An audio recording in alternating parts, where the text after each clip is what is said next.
Hey guys, so my name is Leon, and today we're gonna have another playoff preview video.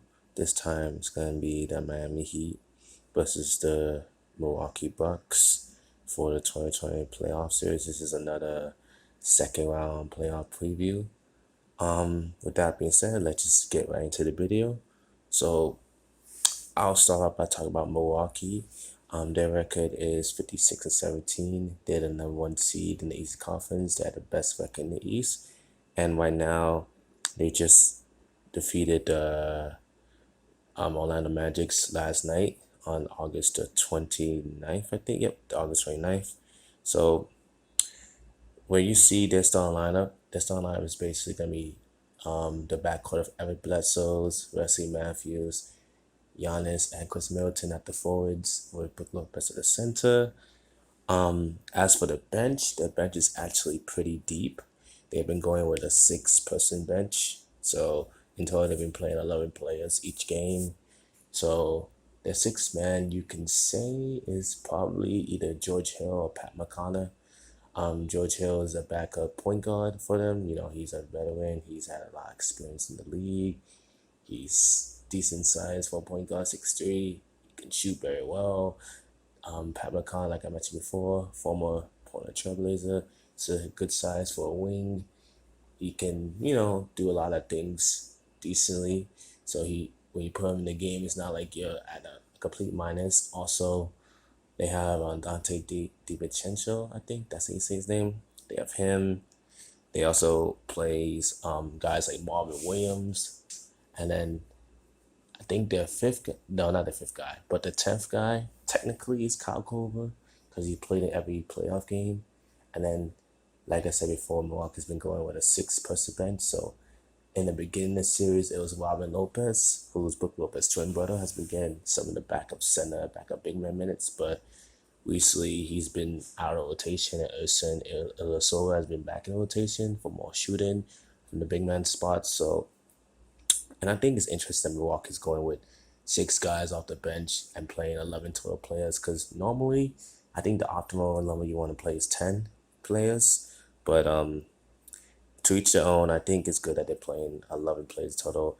It gives them huge depth and gets as much people as possible in the games just in case an injury happens. They don't have people who are not fresh enough to go out there to play. And also they have a decent amount of players who aren't like minuses out there. But with that being said, let's just go into their numbers real quick. So as you look at the numbers, they're offensively they're number one in field goals made per game. They make about 43.3 field goals a game. They're number three in field goal percentage at 47.6%. Their 3-point percentage at 3 points attempted, not 3-point percentage, at 3 points attempted and 3-point shot is fourth in the league. Their percentage is only 18th, so I guess that's an offensive weakness. You think they are shooters, but those shooters don't always make the shot.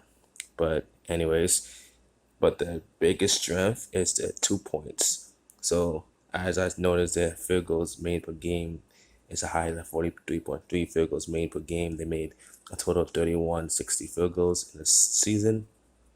Their 2-point percentage is the highest in the league. Number one in the league is 56.7% of twos that they made. They're also number one in defensive rebounds and total rebounds per game. Obviously, when you have guys like Giannis playing power forward at 6'11" and 7 foot, and see how mobile he is, and playing 7 foot like Brook Lopez, you're gonna get a lot of rebounds out there. Even though Brook Lopez is not really known for his rebounding, but whatever. So, and also another thing to note is that their points per game is the highest in the league at 118.7 points a game. So funny thing is they like to they like to make a lot of field goals, and their field goals, the points that they made is a lot. It comes a lot from the 2 pointers. But yeah, I think Milwaukee playing six guys is actually a good thing for them. It gives them more depth. It makes them deeper. And like I said before, it makes them ready just in case an injury happens. Also, let's get into the defensive numbers. So their field goal percentage defense is the best in the league. They only allow 41.4%, which is first in the league. And then the points per game, they allow 108.6. That's eighth in the league. So numbers like that is pretty solid.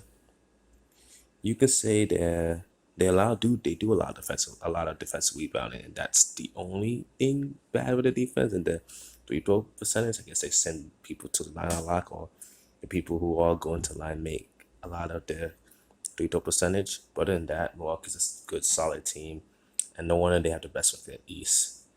And with the offense numbers like that and solid defense numbers that they have, they're gonna be the best, team in the East or one of the best team in the leagues. Anyways, with that being said, let's move on to the Miami Heat, which their record is 44-29. Their starting lineup, which I wish they kept with the lineup they had in the regular season, but anyways, they started now they're starting Goran Dragic, who's finally healthy at point guard. Their shooting guard is not Jimmy Butler, but Duncan Robinson, who's a sharpshooter, a former D leaguer who was on the end of the bench last season, got some run a little bit towards the end of last season, and now is a permanent rotation player.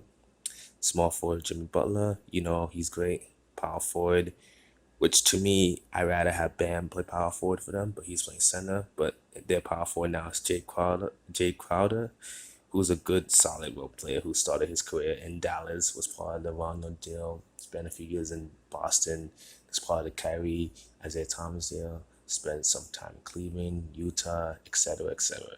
Solid role player, could kind of shoot, but not consistent, gives you toughness, whatever. So they sub out Miles Leonard for Jay Crowder so they can move Bam Adebayo, that's his name, to center. And honestly, I would have Bam play power forward because he's very versatile. Miles Leonard's a better shooter, gives him more size, but Crowder's not a bad player. So let's see how it works out for them. Their bench is kind of also deep, but they don't play all the guys like Milwaukee does. They only play at most of the times 9 guys. Sometimes they go to 10 guys. But as I look into the stats recently, I'm surprised catching none. Maybe it's an injury thing. I'm surprised Kendrick Nunn only played 1 out of the 4 games. So their bench is pretty much Iguodala. I don't know if he's a 6 man, but he's been playing a lot. I think he's a 7 man at this point. Tyler Hero, who's, in my opinion, he's their 6 man. So they have Iguodala, Tyler Hero, like I mentioned. Kelly Olynyk as a backup center, and Kelly Olynyk can shoot the ball really well. He's a good big man shooter. That's why I wanted kind of Miles Leonard to play, because I wanted Miles Leonard and Kelly Olynyk to be there to back up each other. I don't know. So you can have shooting out there for 48 minutes a game from the big man spot, but to each their own. Olynyk's a decent role player. And then I think Derrick Jones Jr., yep, he plays too. And there was a time where Derrick Jones Jr. didn't play for a while, but I guess he's back in the rotation, which is good. But if they did like the Milwaukee thing and play 11 guys, and guys like Nunn and Miles Leonard will be playing. But anyways, let's go over their stats a little bit. So their team stats is pretty interesting. Minutes, I think. Well, let's not go over minutes, but let's go over their offensive numbers. So points per game, they score 112 points exactly. That's 15th in the league. So they're like mid-level team there. Defensive rebounding, they're 6th in the league with 35.9 rebounds defensively, and brings up their total rebounds numbers to 17 because their offensive rebound is kind of bad. Like the second worst offensive rebound team in the league.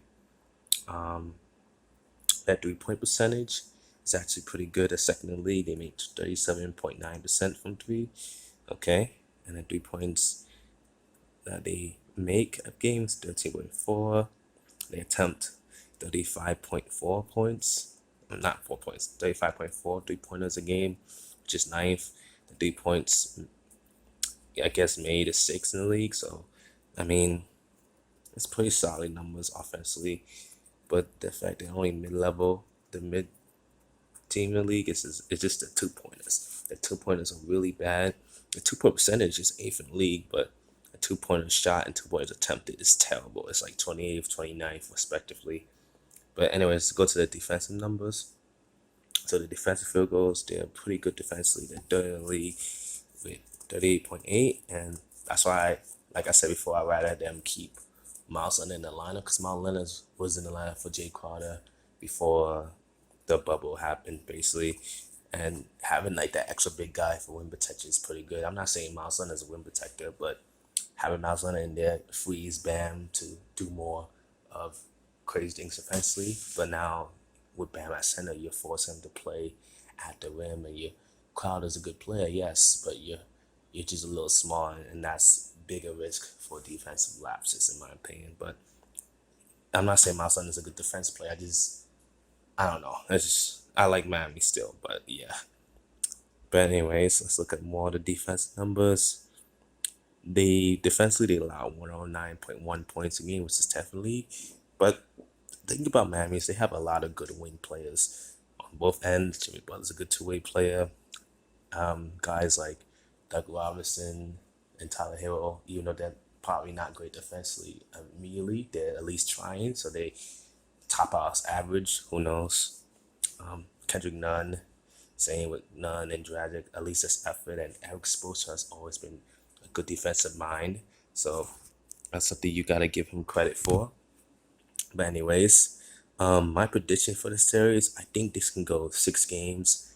I want to pick Miami in 6, but I'm gonna pick Milwaukee in 6 because I just think Giannis is amazing, and I think Crowder's not gonna be able to guard him. And if I'm Milwaukee, I stay as big as possible because you're forcing, because then have Brook Lopez out there, you're gonna force Crowder to guard Lopez, and Miami's gonna have to play Bam at power forward to guard. I'm not saying that Crowder or Iguodala or Butler cannot guard Giannis. Giannis is a good player, and they have good. Those guys are good defensively, but I think Bam is your best option at locking up Giannis, and you're gonna have to go bigger to do that.